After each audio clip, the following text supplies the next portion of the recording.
Hi hello friends, എല്ലാ കൂട്ടുകാർക്കും മൗനരാഗത്തിൻ്റെ പുതിയൊരു റിവ്യൂയിലേക്ക് സ്വാഗതം. അങ്ങനെ നമ്മുടെ പ്രകാശൻ കല്യാണിയെ കാണാൻ വേണ്ടി എത്തിയിരിക്കുകയാണ്. കല്യാണിയാണെങ്കിൽ വളരെ മോശമായിട്ട് തന്നെയാണ് പ്രകാശനോട് പെരുമാറുന്നത്. അങ്ങനെ കല്യാണിയെ കണ്ടല്ലോ, എനിക്ക് സന്തോഷമായി, ഇനി ഞാൻ ഇവിടെ നിൽക്കുന്നില്ല, എന്തായാലും മോളെ കണ്ടല്ലോ, എനിക്ക് അത്രയും മതി എന്നൊക്കെ പറഞ്ഞ് പ്രകാശൻ അവിടെ നിന്നും ഇറങ്ങുകയാണ്. അങ്ങനെ കല്യാണിയും അതുപോലെ തന്നെ കിരണും പറയുന്നുണ്ട്, ഇയാൾ എന്തൊക്കെയോ മനസ്സിലിട്ടുകൊണ്ടാണ് നടക്കുന്നത്, ഇയാള് എന്തായാലും മാറിയിട്ടൊന്നുമില്ല, എന്തായാലും നമുക്കൊരു മുൻകരുതൽ വേണം. ആ സരയു ആണെങ്കിൽ അവളും എന്തൊക്കെയോ നഷ്ടപ്പെട്ട്, അവളുടെ ജീവിതം നഷ്ടപ്പെട്ട് നടക്കുകയാണ്. അതുകൊണ്ട് അയാളും ഇവളും തമ്മിൽ ചെറിയ കോണ്ടാക്റ്റും കാര്യങ്ങളൊക്കെ ഉണ്ട്. അതുകൊണ്ട് നമ്മളൊന്ന് സൂക്ഷിക്കണം, കുഞ്ഞിനെ നമ്മൾ സൂക്ഷിക്കണം. പിന്നെ അമ്മയോട് വിളിച്ചു പറയാമെന്ന് കല്യാണി പറയുന്നുണ്ട്. ദീപയോട് അപ്പം തന്നെ കല്യാണി വിളിച്ച് പറയുകയാണ്, പ്രകാശൻ അവിടേക്ക് വന്നു കഴിഞ്ഞാൽ വീട്ടിലേക്ക് പോലും കയറ്റി പോകരുതെന്നൊക്കെ പറയുന്നുണ്ട്.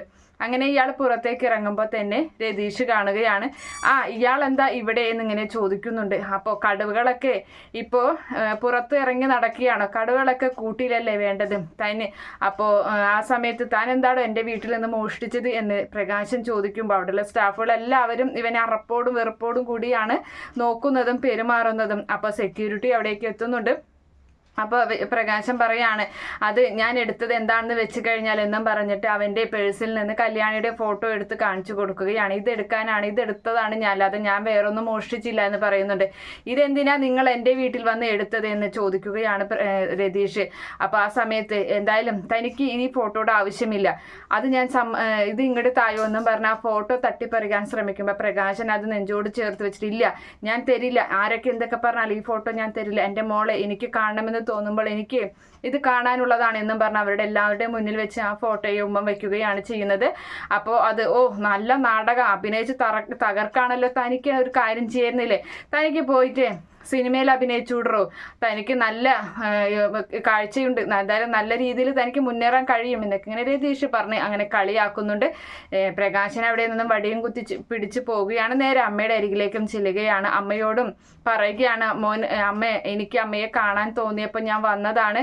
എടാ, നിനക്കൊരിക്കലും മാറാൻ കഴിയില്ല, നീ നിന്റെ മകനെയല്ലേ സ്നേഹിച്ചിട്ടുള്ളത്. എല്ലാ അമ്മയെ നോക്കിയേ, കല്യാണി മോളുടെ ഫോട്ടോയാണ് ഞാൻ കൊണ്ടു നടക്കുന്നത്, ഞാൻ അവളോട് ഒരുപാട് ദ്രോഹം ചെയ്തിട്ടുണ്ട്, കല്യാണി മോൾ എൻ്റെ ജീവനാണ്, എനിക്ക് മോളെ കാണാതിരിക്കാൻ സാധിക്കില്ല എന്നൊക്കെ പറഞ്ഞങ്ങനെ നിൽക്കുന്നുണ്ട്.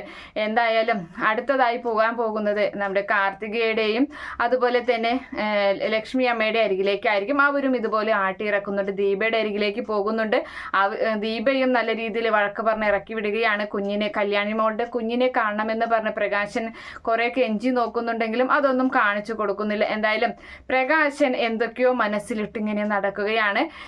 അതുകൊണ്ട് തന്നെ പ്രകാശനെ ഒരിക്കലും വളരാൻ അനുവദിക്കില്ല. ഇവരാരും എന്തൊക്കെ പറഞ്ഞു കഴിഞ്ഞാൽ ഇവരാരും പ്രകാശന്റെ വാക്കുകൾ വില കൊടുക്കുന്നുമില്ല, അവനെ വിശ്വസിക്കുകയുമില്ല, അവനെ തള്ളിക്കളയുക തന്നെയാണ് ചെയ്യുന്നത്. അത്രയധികം ഇതിനു മുൻപും ഞാൻ ഒരുപാട് മാറി എന്നൊക്കെ പറഞ്ഞ് സ്നേഹത്തോട് കൂടി ഇവരുടെ കൂടെ കൂടിയിട്ടും ഇവർക്ക് ദോഷം മാത്രമാണ് ചെയ്തിട്ടുള്ളത്. അതുകൊണ്ട് പ്രകാശനെ ആരും തന്നെ മനസ്സിലാക്കുന്നില്ല. പ്രകാശൻ ശരിക്കും ഒരു അനാഥയായി പോവുകയാണ്. ഒരുപക്ഷെ വഴിയോരത്ത് കിടന്ന് മരിക്കേണ്ട ഒരു അവസ്ഥ പ്രകാശനുണ്ടാകുമ്പോഴായിരിക്കും കല്യാണിക്കൊക്കെ അതൊരു വേദനയായി മാറാൻ പോകുന്നത്. എന്തായാലും കാത്തിരുന്ന് കാണാം. ഈ റിവ്യൂ ഇഷ്ടപ്പെടുകയാണെങ്കിൽ ഈ ചാനൽ ഒന്ന് സബ്സ്ക്രൈബ് ചെയ്ത് സപ്പോർട്ട് ചെയ്യുക. അതുപോലെ തന്നെ ലൈക്ക് ചെയ്യാനും കമൻറ്റ് ചെയ്യാനും മറക്കല്ലേ. By, thank